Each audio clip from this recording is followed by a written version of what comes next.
everybody! 大家好! I welcome you to Jade Palace Yamingo. My name is Yaya.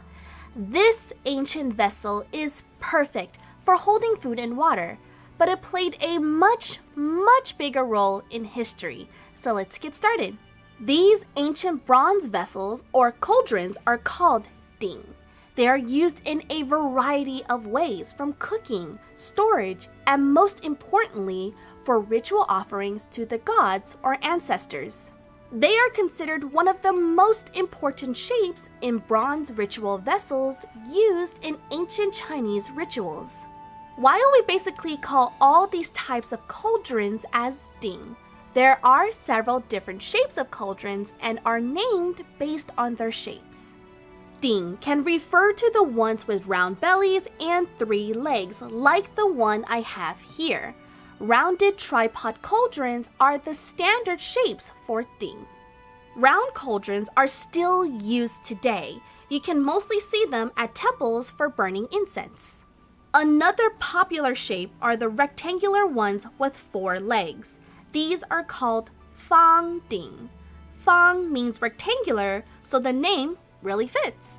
One other shape are the lobed cauldrons. Usually with 3 legs, they are named after the lobe sections that make their shape. Usually, cauldrons are supposed to have lids, as they were used for cooking. The reason why you see a lot of artifacts without lids is because they either got lost or separated.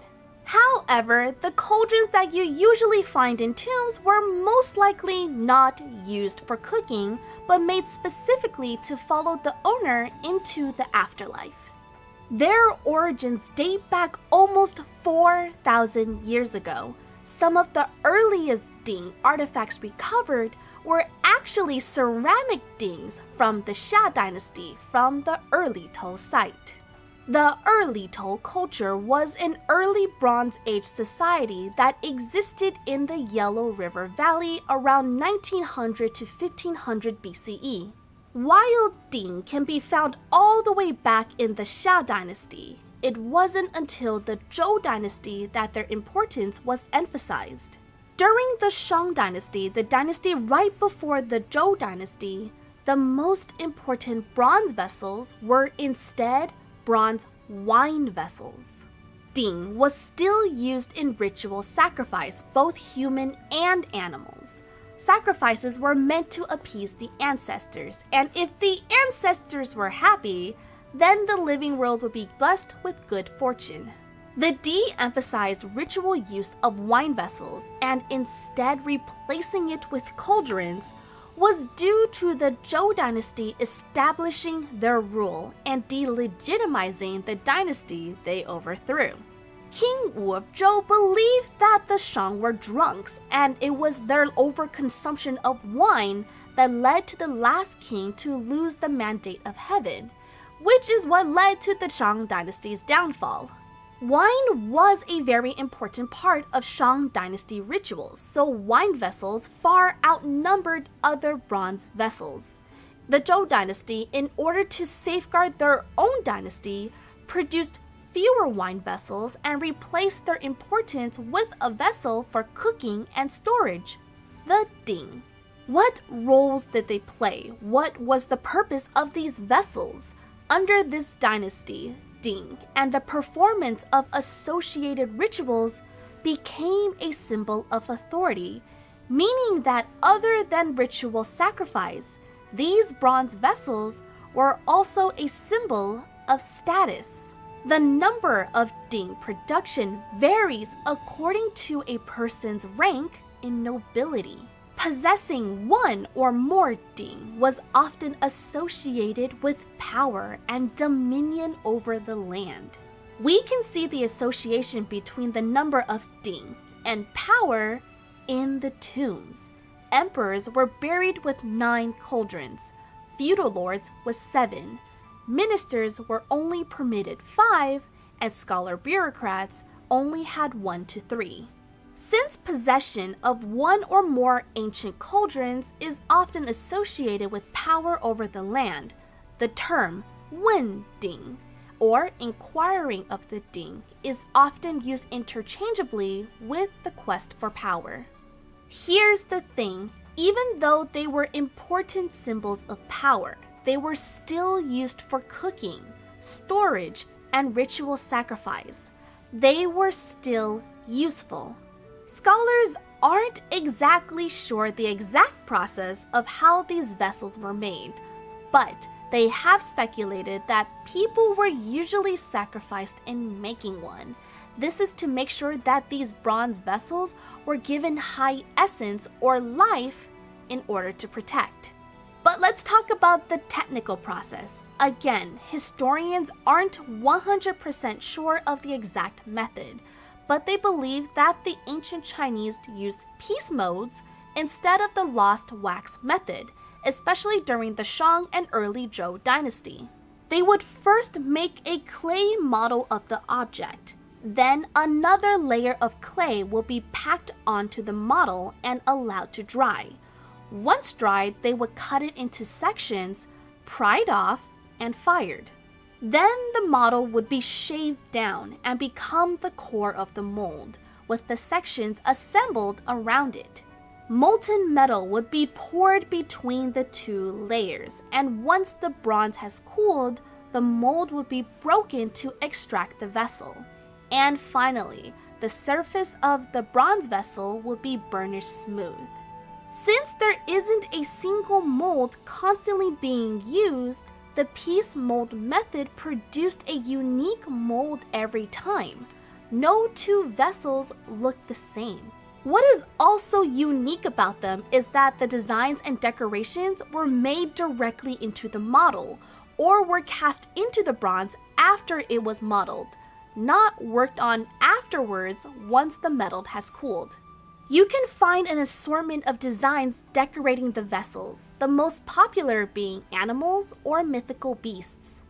Perhaps the most notable design that you can find on the wall of these ancient vessels is the Tao Tie, a legendary voracious beast. The Tao Tie is one of the 4 evil creatures of the world and is said to be greedy and gluttonous. We aren't exactly sure why the Shang and Zhou like to depict these gluttonous creatures on their ritual vessels. One theory is that since these cauldrons were meant for food sacrifices, they were meant to symbolize the insatiable spirits of the dead, or that it wasn't about eating people, but the mysterious connection between people and the heavens. But these are just speculations. Human faces can also be used as designs, but it's not as popular as the Tao Tie or animal designs. This can be seen on the Da He Fang Ding. Here are some notable ding in Chinese history.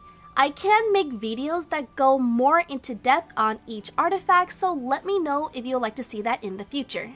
If you ever played Animal Crossing New Horizons, you might be already familiar with this particular ding, the Hou Mu Wu Ding. Also known as the Si Mu Wu Ding, this ancient cauldron was unearthed from the tomb of Fu Jing, one of the queens of Emperor Wu Ding of the Shang dynasty.